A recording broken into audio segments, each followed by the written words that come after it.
നമ്മുടെ വി ചാനലിനകത്ത് ഒരു ഇന്റർവ്യൂ വന്നിട്ടുണ്ടായിരുന്നു, വി ചാനലിനകത്ത്. അപ്പം ആ ബ്രോ അത്യാവശ്യം ഈ അടുത്ത സമയത്ത് അവരുടെ വീട്ടിൽ പോയി അഫാന്റെ അച്ഛന്റെ കാര്യങ്ങളൊക്കെ സംസാരിച്ചിട്ടുണ്ടായിരുന്നു. നമ്മൾ അത് എടുത്ത് സംസാരിച്ചിട്ടൊക്കെയുള്ളതാണ്. ഇവിടെ ഫാനിന്റെ ചെറിയൊരു സൗണ്ട് ഉണ്ട് കേട്ടോ, നല്ല ചൂട് കാരണമാണ് തൽക്കാലം ഞാൻ ഇട്ടേക്കുന്നത്, ബുദ്ധിമുട്ടുണ്ടെങ്കിൽ ക്ഷമിക്കണം.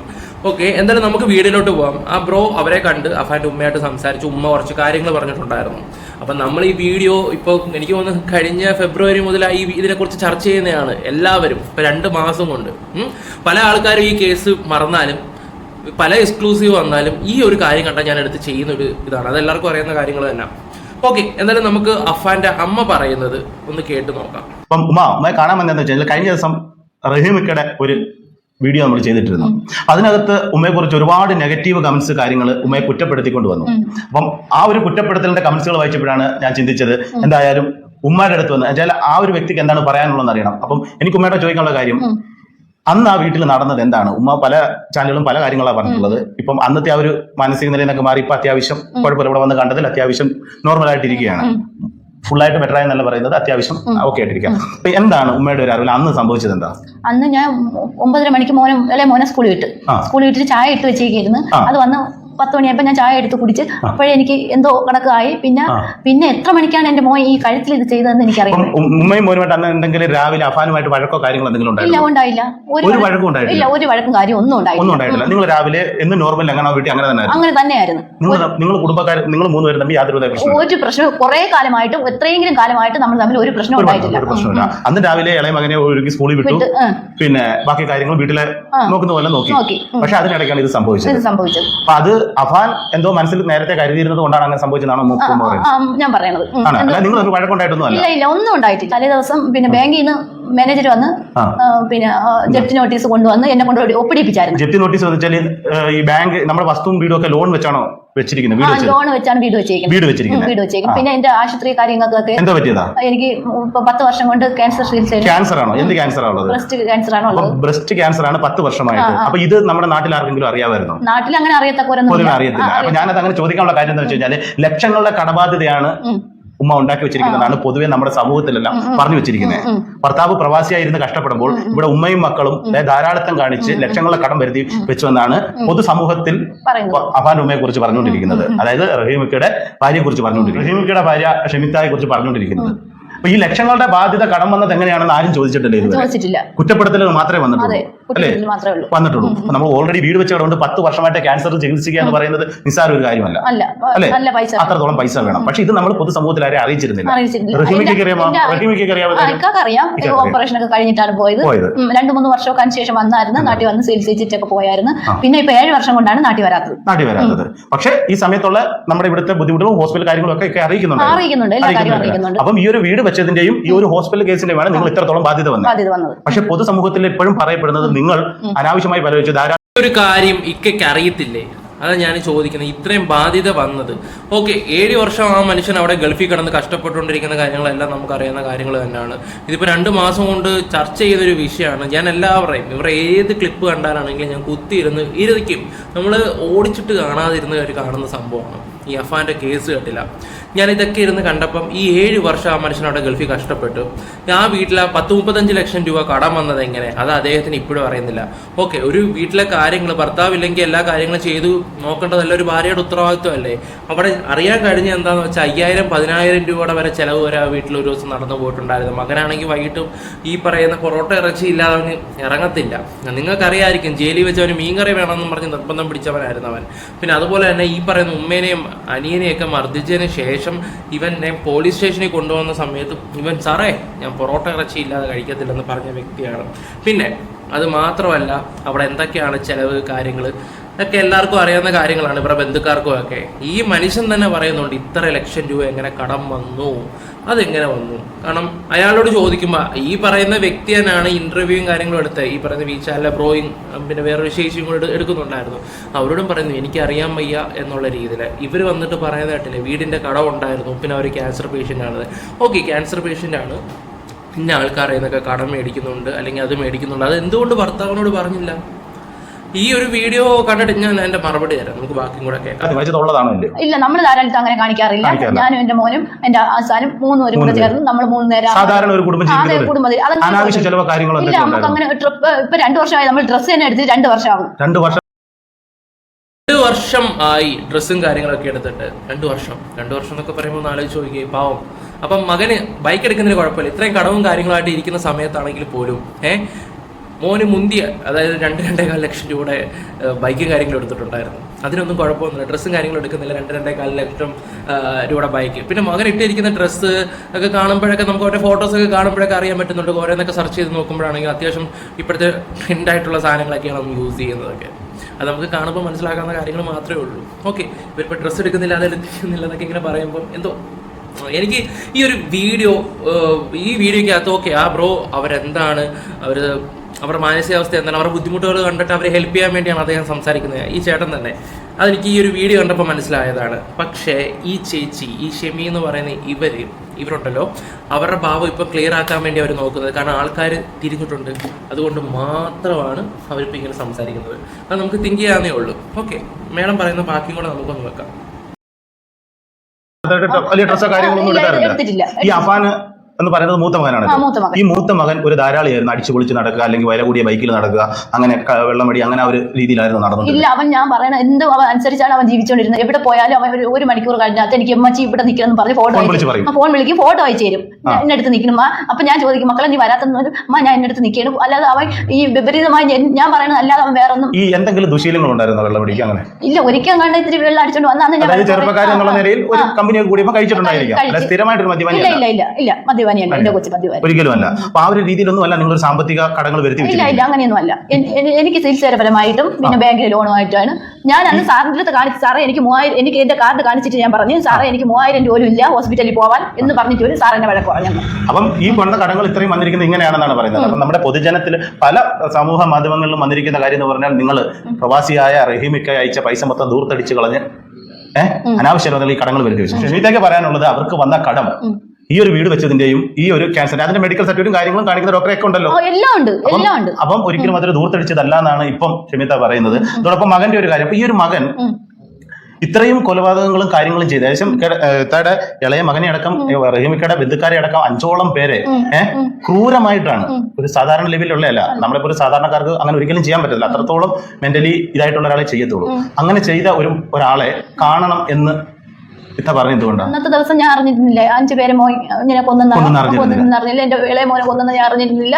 അതൊക്കെ കൊണ്ടാണ് എനിക്ക് മോനെ കാണണമെന്ന് മാത്രം ഈ ഒരു ഉപദ്രവം ചെയ്തിട്ടുള്ളൂ. എന്നോട് മാത്രമേ ഈ ഉപദ്രവം ചെയ്തിട്ടുള്ളൂ എന്ന് വെച്ചിട്ടാണ് അങ്ങനെ ഞാൻ പറഞ്ഞത്. മോനെ രക്ഷിക്കണമെന്ന് വെച്ചിട്ടാണ് എന്റെ 2 മക്കളെ രക്ഷിക്കണമെന്ന് വെച്ചിട്ടാണ് ഞാൻ പറഞ്ഞത്. അപ്പം 2 മക്കളെ രക്ഷിച്ചില്ലെങ്കിൽ ഞാൻ എന്റെ തലയിൽ ഇങ്ങനെയൊക്കെ ചെയ്തുകൊണ്ട് എന്റെ മോനെ പോലീസ് പിടിക്കുമെന്ന് പറഞ്ഞാൽ ഞാൻ അമ്മ എന്നുള്ള ഒരു രീതിയിൽ കള്ളം പറഞ്ഞതേ ഉള്ളൂ. അപ്പൊ പക്ഷേ പിന്നെ ഈ ഇത്രയും പേര് മരിച്ച കാര്യങ്ങളൊക്കെ മരിച്ച കാര്യങ്ങളൊക്കെ അറിയുന്ന 7-ാം ദിവസമാണ്. 5-ാം ദിവസം മോൻ മരിച്ചെന്ന് ഇക്ക പറഞ്ഞാണ് അറിയുന്നത്. 7-ാം ദിവസവും ഇക്ക പറഞ്ഞാണ് ഈ മരിച്ചെന്നൊക്കെ. ഇത്രയും പേര് മരിച്ചു എന്നറിഞ്ഞപ്പോൾ പിന്നെ ആ മോനെ കാണണമെന്നൊരു തോന്നലുണ്ടോ? ഇല്ല, പിന്നെ മോനെ കാണണമെന്നില്ല. എന്റെ അപ്പയെ കൊന്നു, പിന്നെ എനിക്ക് കാണണമെന്നില്ല. എനിക്ക് അവനെ കാണണമെന്ന് ആഗ്രഹമുണ്ട്. പക്ഷെ ഇതൊക്കെ എന്താണ് ഇവർ ഈ സംസാരത്തിൽ തന്നെ ഉണ്ട്, ഇവർ പറയുന്നതെല്ലാം പച്ചക്കളാന്ന്.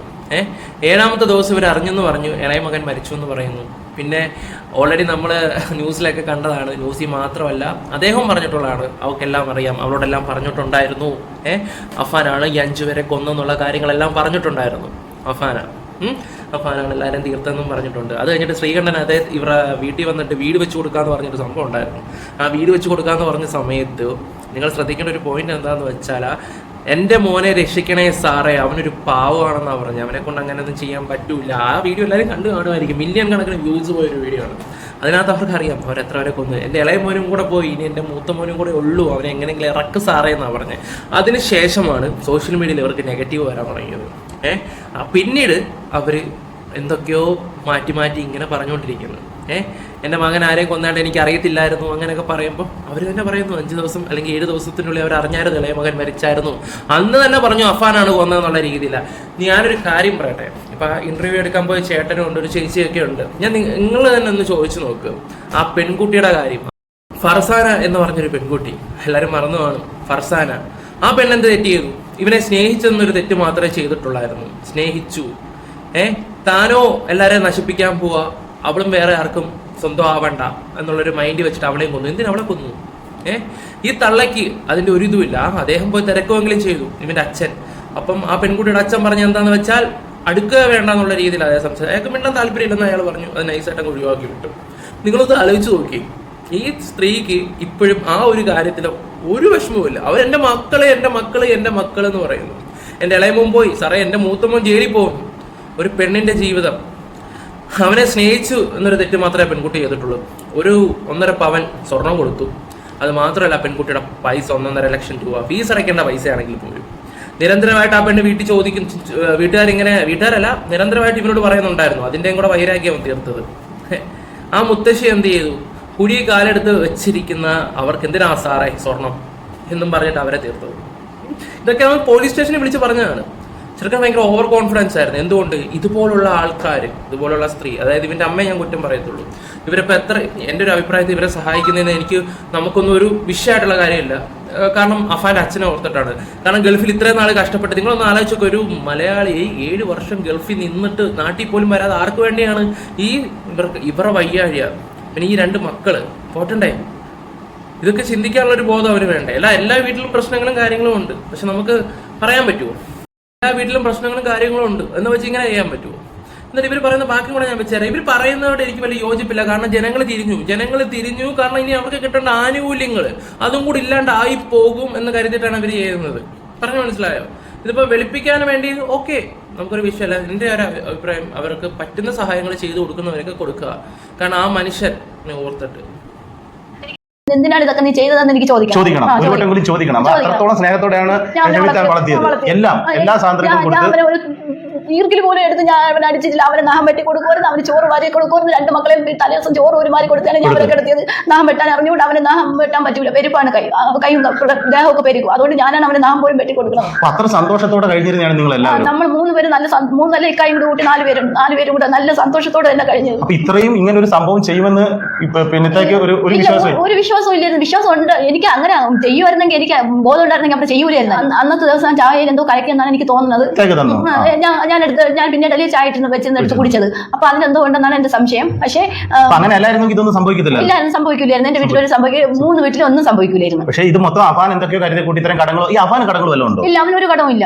നമുക്ക് ഈ വീട്ടിലുള്ള കടങ്ങൾ മാത്രമേ പ്രശ്നങ്ങളില്ലായിരുന്നു. അഫാൻ. പക്ഷേ തലേദിവസം പിന്നെ ബാങ്കിൽ നിന്ന് സാർ വന്നതിന് ജപ്തി ചെയ്യുമെന്ന് പറഞ്ഞിരുന്നു. അവന് പിന്നെ ആൾക്കാർക്ക് അറിയും, മാനക്കേട് അവന് തോന്നിയായിരുന്നു. പക്ഷേ അവനൊരു വിഷമം ഉണ്ടായിരുന്നു. പിന്നെ അന്ന് തന്നെ സാറിനെ പിടിക്കാനൊക്കെ ഇറങ്ങിയപ്പോ ഞാൻ പിടിച്ചകത്ത് കയറ്റിയത്.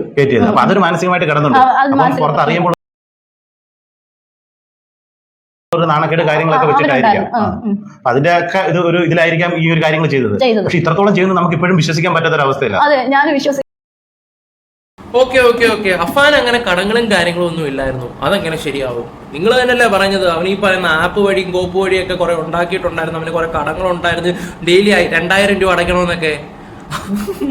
എന്താ എന്റെ പൊന്നെ ചേച്ചി, അതും മറന്നുപോയി കാണുമോ തോന്നുന്നു കേട്ടോ. അവർക്കൊന്നും ഓർമ്മയില്ല. അന്ന് മകൻ ദ്രോഹിച്ച സമയത്ത് മുട്ടക്കറി വെച്ചതും ചപ്പാത്തി ഉണ്ടാക്കിയത് അതൊക്കെ അവർക്ക് ഓർമ്മയുള്ളൂ. ഇവർ പറയുന്നതിൽ ഞാനൊന്നും പറയുന്നില്ല. ചിലപ്പോൾ ഞാൻ ഈ ഒരു കുടുംബത്തിനോട് ചിലപ്പം ചെയ്യുന്ന ദ്രോഹമായിട്ട് ആൾക്കാർ വിചാരിക്കും. കാരണം ഇപ്പം ഈ അടുത്ത സമയത്ത് ഒരു ഫാമിലി വ്ളോഗേഴ്സിന്റെ കള്ളങ്ങളൊക്കെ പറഞ്ഞപ്പോഴത്തേക്ക് പറയുന്നത്, നിനക്ക് അതിൽ നിന്ന് കിട്ടുന്ന പൈസ ഉപകരിക്കത്തില്ലടാ, നീ നശിച്ചു പോകുന്നൊക്കെ എന്നെ കിടന്നവരാകുന്നത്. ഞാനെന്തോ പറയാനാ? നാട്ടുകാർ ഓരോരുത്തരെ പറ്റിക്കാൻ നോക്കും, നമ്മളത് പുറത്ത് കാണിക്കാൻ നോക്കും, അവസരം നമ്മൾ കുറ്റക്കാരാവും. അതങ്ങനെ. ഓക്കെ, ഇത് കാണുന്ന പ്രേക്ഷകർക്ക് മനസ്സിലായി കാണും, ജനങ്ങൾക്ക് മനസ്സിലായി കാണും. എൻ്റെ മകൻ ഇത്ര രൂപയുടെ കടവുണ്ടായിരുന്നു, ഗെയിം, അത് ഇപ്പൊ വന്നിട്ട് ഇതൊന്നും പറയുന്നില്ല. മോനെ അങ്ങ് വിളിപ്പിക്കുക. ഇപ്പോഴും ഫർസാനയുടെ അച്ഛൻ്റെ അമ്മയുടെയും കാര്യങ്ങളൊന്നും ആലോചിക്കുന്നില്ല. കഷ്ടം. അതായത് ഈ ഒരു അനിയനെ സ്വന്തം മകനെ പോലെ തന്നെയാണ് നോക്കി വളർത്തിയെന്നൊക്കെ കഴിഞ്ഞ എന്റെ ഇന്റർവ്യൂവിൽ പിന്നെ റഹീമൊക്കെ പറഞ്ഞായിരുന്നു. മോനെ അങ്ങനെ നോക്കി വളർത്തിയത്. എന്റെ കൊച്ചിനെ അവൻ അടിച്ച് കൊന്ന് എന്റെ പൊന്നുമോനെ അവന്റെ കണ്ണൊക്കെ ഇല്ലാതായെന്ന് പറയുന്നത്. ഇതൊന്നും ഞാൻ അറിഞ്ഞില്ല. അപ്പം നമ്മളെന്തായാലും ഷെമിത്തെ കാണാൻ ഇവിടെ വന്നു. ഇവിടെ ഷെമിത്തെ ഇപ്പൊ താമസിക്കുന്നത് സ്നേഹസ്പർശം എന്ന് പറഞ്ഞ വെഞ്ഞാറമ്മൂടുള്ള കെയർ ഹോമിലാണ്. അപ്പം ബന്ധുക്കളാരും കാണാനൊന്നും വരുന്നില്ല, ഒറ്റപ്പെടലിൽ തന്നെയാണ്. ശരിക്കും ഒരു ഒറ്റപ്പെടലിൽ നിൽക്കുകയാണ്. ശരിക്കും പറഞ്ഞാൽ ഈ ഉമ്മ എന്ത് ചെയ്തു എന്നാണ് എനിക്ക് ഓരോരുത്തരോട് ചോദിക്കുന്നത്.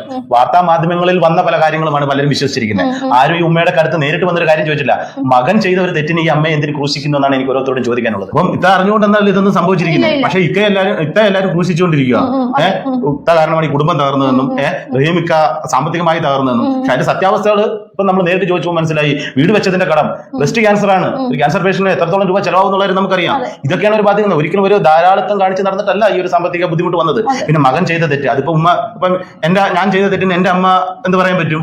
ഞാൻ എന്റെ അഹങ്കാരത്തിൽ കാണിക്കുന്നതല്ലേ. അപ്പൊ നിങ്ങളൊക്കെ ഈ വാർത്താ മാധ്യമങ്ങൾ കാണുന്നത് കണ്ടിട്ട് ഈ ഒരു ഉമ്മയെ ഒറ്റപ്പെടുത്തുന്നതിനോട് എനിക്ക് യോജിപ്പില്ല. എന്തായാലും നേരിട്ട് വന്ന് തിരക്കുക. ഇന്ന് ഈ ഒരു സ്നേഹവർഷം എന്ന് പറയുന്ന പിന്നെ ഹോം കെയറിൽ ഈ ഉമ്മ ഒറ്റപ്പെട്ട് മാനസികമായി തളർന്നു. അപ്പൊ ഏകദേശം 45ഓളം തയ്യലുകളാണ് ഈ തലയിലുള്ളത് അല്ലേ അമ്മ? അപ്പൊ അത്രയും ഇതും അതിന്റെ മരുന്ന് കാര്യങ്ങളൊക്കെ ഉള്ള ഒരു സമയത്താണ് പല ചാനലുകാരും വന്ന് ഓരോന്ന് ബുദ്ധി ചോദിച്ചത്. അന്നേരമൊക്കെ ആ ഒരു ഗുളിക കഴിച്ചതിന്റെ ഈ വേദനയൊക്കെ പ്രശ്നം നമ്മൾ ഓരോന്ന് പറഞ്ഞു പോയി. അപ്പം അവരുടെ ഈ വേദനയും ഈ സ്റ്റിച്ചിന്റെ അതിന്റെ ഒക്കെ കൊണ്ടാണ് അവർ ഓരോ കാര്യങ്ങൾ ഇങ്ങനെ പറഞ്ഞെന്നാണ് പറയുന്നത്. ഓക്കെ, എന്തായാലും ഞാനായിട്ടൊന്നും പറയുന്നില്ല. ഇതിന്റെ താഴെ പാവ ഉമ്മ എന്നൊക്കെ പറഞ്ഞ് ഒരുപാട് ആൾക്കാർ കംപ്ലീറ്റ് ചെയ്തൊക്കെ ഉണ്ട്. ഞാനും പറയുന്നു പാവ ഉമ്മ മാത്രമേ ഞാനും പറയുന്നുള്ളൂ. ബാക്കി ഇത് കണ്ട ഈ ഒരു കാര്യം ആദ്യം മുതൽ ഫോളോ ചെയ്യുന്ന ആൾക്കാർക്ക് മനസ്സിലാക്കാൻ പറ്റും സത്യാവസ്ഥ എന്താണെന്നൊക്കെ. ഞാൻ ഇപ്പോഴും ഒരു കാര്യം തുറന്ന് പറയാം, നിങ്ങളുടെ ആർഭാട ജീവിതം നിങ്ങളുടെ ഭാഗത്താണ് തെറ്റുകൾ മൊത്തം. ഇപ്പോഴും നിങ്ങൾ പറയുന്നുണ്ടല്ലോ എന്താ കടത്തിൻ്റെ ആദ്യത്തിൻ്റെ എൻ്റെ വലിയ ഒന്നുമില്ല, എൻ്റെ രോഗം വെച്ചിട്ട് നൈസായിട്ട് അവർ ആ കാര്യം അങ്ങ് വളച്ചൊടിച്ചങ്ങ് വെച്ചു. ഓക്കെ, എന്തായാലും ദൈവം ഇതെല്ലാം കാണുന്നുണ്ടല്ലോ. ഇപ്പോഴും ഒരുപാട് ചോദ്യങ്ങൾക്ക് ഉത്തരം തരാനുണ്ട്. പക്ഷെ വേണ്ട, നിങ്ങൾക്ക് ജനങ്ങൾക്ക് വിട്ടു വന്നിരിക്കുന്നു കാണുന്നവരോട്. നിങ്ങൾക്ക് എന്താ അഭിപ്രായം എന്ന് വെച്ചാൽ കമന്റ് ബോക്സിൽ രേഖപ്പെടുത്താം. നമ്മുടെ വീഡിയോസ് ഇഷ്ടപ്പെടുവാണെങ്കിൽ ലൈക്ക് ഷെയർ സബ്സ്ക്രൈബ് ചെയ്യാൻ. Bye, love you. എല്ലാവർക്കും സുഖമായിട്ടിരിക്കും. ബൈ.